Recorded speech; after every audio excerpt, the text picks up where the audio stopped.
अस्सलाम वालेकुम dear students, welcome to Knowledge Ocean. आज हम जिस पोइम को पढ़ेंगे वो क्लास 11 की 12वीं पोइम है, जिसका नाम है रुबायात, जिसको अल्लामा मोहम्मद इकबाल ने लिखा, जो कि शायर मशरक़ थे। तो चलिए चलते हैं हम अपनी पोइम की तरफ। रुबायात रुबायात के पहला स्टैंज़ा में अल्लामा इकबाल फरमाते हैं, फेथ इज़ लाइक इब्राहिम अलैहिस्सलाम at the stake to be. यानी कि पहली लाइन के अंदर वो कहते हैं कि जो ईमान है वो हज़रत इब्राहीम अलैहिस्सलाम जैसा होना चाहिए, जिस तरह उन्होंने अल्लाह के ऊपर तवक्कल करके आग में छलांग लगा दी। उसको जब उनकी जान खतरे में थी, ईमान उस तरह का होना चाहिए, जो कि अब खतरे में वो पड़ चुका है लोगों का ईमान। लेकिन उस टाइम हज़रत इब्राहीम अलैहिस्सलाम की जान खतरे में होने के बावजूद उन्होंने अल्लाह पर ईमान रख के आग में छलांग लगा दी। और अल्लाह ताला ने सारा वाक़या तो आप जानते ही होंगे। To be self honouring and God drunk is faith hear me. वो कहते हैं कि अपनी सेल्फ ऑनरिंग यानी कि खुददारी, अपनी इज़्ज़त, और गॉड ड्रंक और अल्लाह की रहमत में डूब जाना, वही माने कि अल्लाह के ऊपर तवक्कुल रखना वही ईमान है। वो कहते हैं मेरी बात सुनो, ईमान इस चीज़ का नाम है, आप खुद को अल्लाह की रहमत के हाथ में सौंप दें, अल्लाह के ऊपर यकीन रखें, तवक्कुल रखें 100%। इसी को ईमान कहते हैं। तीसरी लाइन में वो कहते हैं, you home this age way so captivate यानी कि मुतासर हो जाना, यानी कि कोई नुकसान पहुंचना। वो कहते हैं कि इस वक्त जो ज़माना चल रहा है कि वो आपको मुतासर कर रहा है और इससे मुतासर नहीं होना चाहिए। वो कहते हैं कि आपकी जो एज है, जो आपका ज़माना चल रहा है, ये समझ के मटीरियलिज्म है, दुनियावी सहूलतों से भरा पड़ा है, जो आपको अल्लाह ताला से दूर लेके जा रहे हैं। तो ये आपको मुतासर करता है, इसमें नहीं पढ़ना चाहिए। To have no faith is worse than slavery मतलब गुलामी, रस बदतरीन। वो कहते हैं कि जिसका ईमान नहीं है वो उसका वो समझ लें कि गुलामी से भी बदतर ज़िंदगी गुजार रहा है। यानी कि ईमान होना ज़रूरी है, और जिसका ईमान नहीं है वो उसकी ज़िंदगी गुलामी से भी बदतर है। इस पूरे स्टैंज़ा के अंदर अल्लामा को फरमाते हैं कि इब्राहीम अलैहिस्सलाम जैसा ईमान होना चाहिए, जिस तरह उन्होंने अल्लाह ताला के हुक्म पर आग में छलांग लगा दी, तो उनके ऊपर ईमान था। लेकिन इस वक्त लोगों का ईमान डगमगा रहा है, यहाँ ख़त्म होने के करीब है। तो वो कहते हैं कि अल्लाह की रहमत में यकीन रखना और अपनी इज़्ज़त और ज़िल्लत उसी के हाथ में रखना, यही समझना कि हमारी इज़्ज़त और ज़िल्लत उसी के हाथ में, इसी को ईमान कहते हैं। और जिसका ईमान नहीं, उसकी ज़िंदगी गुलामी से भी बदतर है। तो चलिए चलते हैं स्टैंज़ा नंबर 2 की तरफ। स्टैंज़ा नंबर 2 के अंदर उलमा को फरमाते हैं, music of strange lands with Islam's 5 blends. यानी कि मुख्तलिफ सरज़मीनों से आए हुए सुर अरबों के साथ मिल जाते हैं। यानी कि यहाँ से मुराद मक्का मुकर्रमा और मदीना मुनव्वरा, यानी कि हम हज और उम्रे पे मुसलमान जो है वहाँ पे हर साल इकट्ठा होते हैं। मुख्तलिफ मुल्कों से आए हुए लोग, मुख्तलिफ रंग नस्ल ज़ुबान के लोग वहाँ पे आके एक जगह पे इकट्ठे होते हैं, इत्तेहाद हो जाने कि वो सब एक ही जगह पे एक ही चीज़ के नाम पर इकट्ठा होते हैं, जिसका नाम इस्लाम है।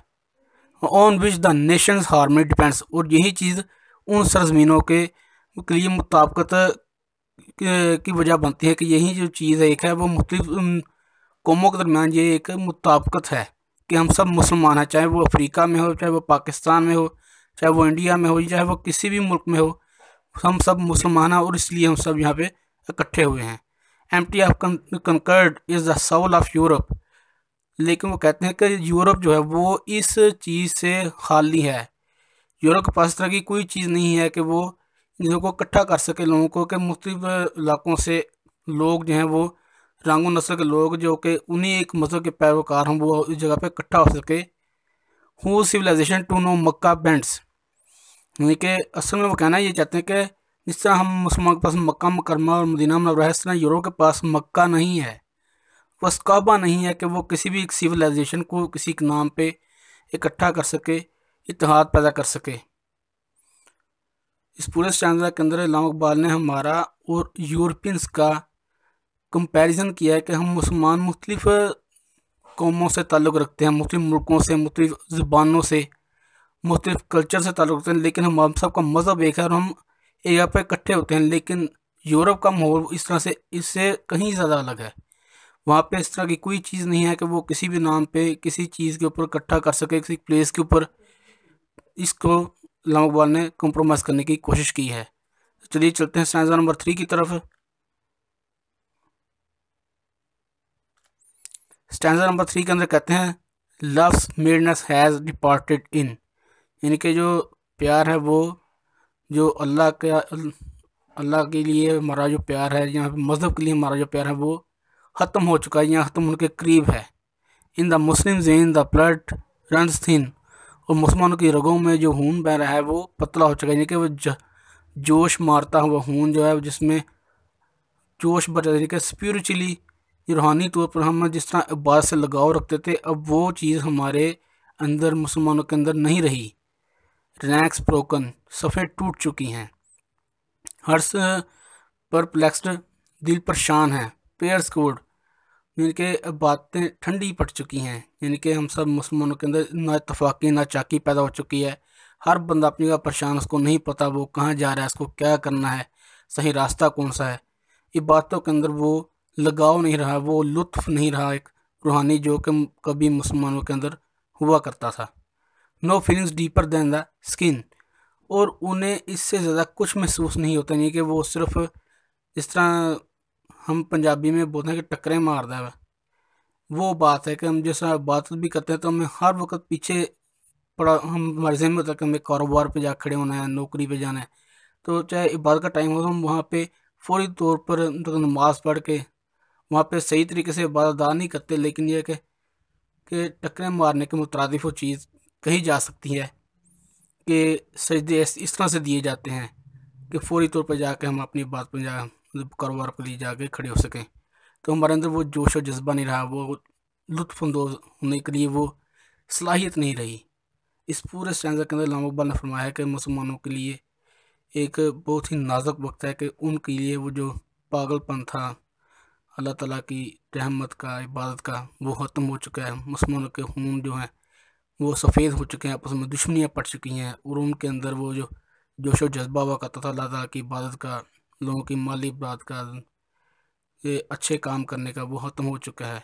और वो जिसका इनका इत्तेफाक था जो हमें हर साल हज के मौके पर देखने को मिलता है, वो इत्तेफाक अब सिर्फ़ और सिर्फ ज़ाहिरी रह गया है। इंटरनली वो सब इत्तेफाक उनका ख़त्म हो चुका है।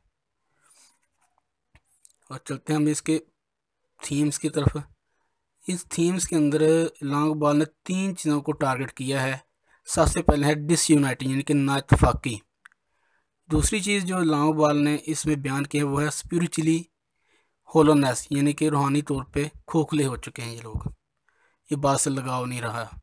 डिसयूनाइटिंग, यानी कि ना इत्तफाक़ी ना चाकी इनमें पैदा हो चुकी है, और यूरोप का असर इनके ऊपर होता जा रहा है। स्पिरिचुअली होलनेस हो गई है इनकी नमाज़ों से लगाव नहीं रहा। और तीसरी जो चीज़ के अंदर बयान की है जिसके अंदर इनकी दिलचस्पी है वो है मटेरियलिज़म, यानी कि दुनियावी सुकून।